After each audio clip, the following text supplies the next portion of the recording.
আপনি কি কখনো ভেবেছেন একজন মানুষ কিভাবে কবিতা, গান, গল্প, উপন্যাস, নাটক, দর্শন, শিক্ষা আর রাজনীতি সবকিছুতে একসাথে বদলে দিতে পারে? আজকে আমরা কথা বলবো এমন একজন মানুষকে নিয়ে যার লেখা আমরা পরীক্ষায় পড়েছি, গানের সুরে প্রতিদিনই শুনতে পেয়েছি, কিন্তু তার জন্ম ভারতে, বাংলাদেশের মানুষ তাকে ধারণ করে নিয়েছে বুকে। তিনি আর কেউ নন, তিনি হচ্ছেন রবীন্দ্রনাথ ঠাকুর। হ্যাপি মিস্টার স্যার, আজকের পর্বে আমরা কথা বলতে চলেছি কে রবীন্দ্রনাথ ঠাকুর, শুধু কি কবি নাকি পুরো একটা যোগ। ভিডিওটি শেষ পর্যন্ত দেখুন, কারণ আজকে রবীন্দ্রনাথের বইয়ের পাতার চেয়েও অনেক বড় তথ্য লুকিয়ে আছে। রবীন্দ্রনাথ ঠাকুরের জন্ম 1861 সালের 7 মে কলকাতার জোড়াসাঁকোর পরিবারে। এই পরিবারটা ছিল সেই সময় একটা চলমান বিশ্ববিদ্যালয়। সঙ্গীত, সাহিত্য, নাটক, দর্শন সবকিছুই চর্চা হতো এই বাড়িতে। তার বাবা দেবেন্দ্রনাথ ঠাকুর ছিলেন ব্রাহ্মণ সমাজের একজন গুরুত্বপূর্ণ চিন্তাবিদ, আর বড় ভাই বোনেরা কেউ নাট্য, কেউ সঙ্গীত, কেউ সমাজ সংস্কার। ছোট রবীন্দ্রনাথ স্কুলের একদমই পছন্দ করত না। তিনি বলতেন, স্কুলে আমাকে শিখায়নি কিভাবে ভাবতে হয়।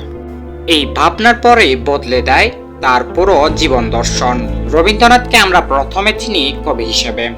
তার কবিতা শুধু ছন্দ নয়, সেগুলো প্রশ্ন তোলে জীবন, প্রেম, ঈশ্বর আর মানুষের সম্পর্ক নিয়ে।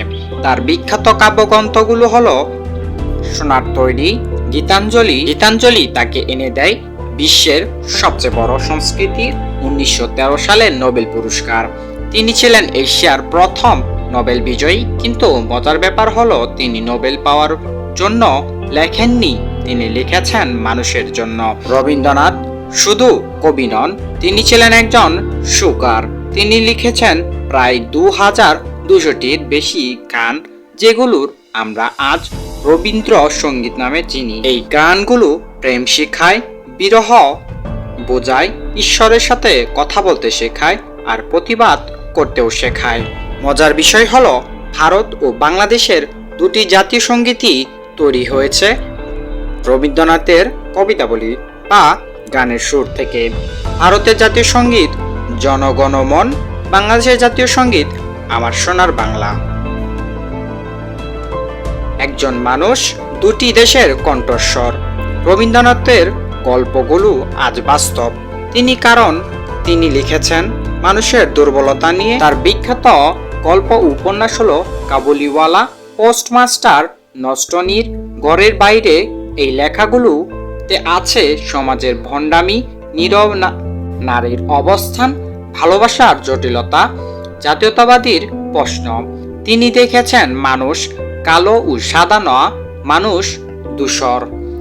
রবীন্দ্রনাথ ঠাকুর বিশ্বাস করতেন শিক্ষা মানে শুধু পরীক্ষায় পাশ করা নয়। এই বিশ্বাস থেকেই তিনি প্রতিষ্ঠা করেন বিশ্বভারতীয় বিশ্ববিদ্যালয়, শান্তি নিকেতনে। এখানে শিক্ষা হতো প্রকৃতির মাঝে, মুক্ত চিন্তার মাধ্যমে, ভয় নয় ভালোবাসা দিয়ে। আজও এই শিক্ষা দর্শন আধুনিক শিক্ষা ব্যবস্থাকে প্রশ্ন করে। রবীন্দ্রনাথ রাজনীতিবিদ ছিলেন না, কিন্তু তিনি ছিলেন বিবেক কণ্ঠস্বর। 1919 সালে জালিয়ান হত্যাকাণ্ডের পর তিনি ব্রিটিশ সরকারের দেওয়া নাইটহুড উপাধি ফিরিয়ে দেন। এই কাজ প্রমাণ করে তিনি ক্ষমতার পক্ষে না, তিনি ছিলেন মানুষের পক্ষে। জীবনের শেষ দিকে তিনি অসুস্থ ছিলেন, কিন্তু থামেননি। 1941 সালে 7 আগস্ট এই পৃথিবী ছাড়েন রবীন্দ্রনাথ ঠাকুর। কিন্তু প্রশ্ন এখনো থেকে যায়, তিনি কি সত্যি ভারতের দালাল কিনা? তা দেখতে অবশ্যই চ্যানেলটাকে সাবস্ক্রাইব করুন। আমাদের পরবর্তী ভিডিওতে আমরা অবশ্যই তা প্রমাণ দেওয়ার চেষ্টা করব। ধন্যবাদ।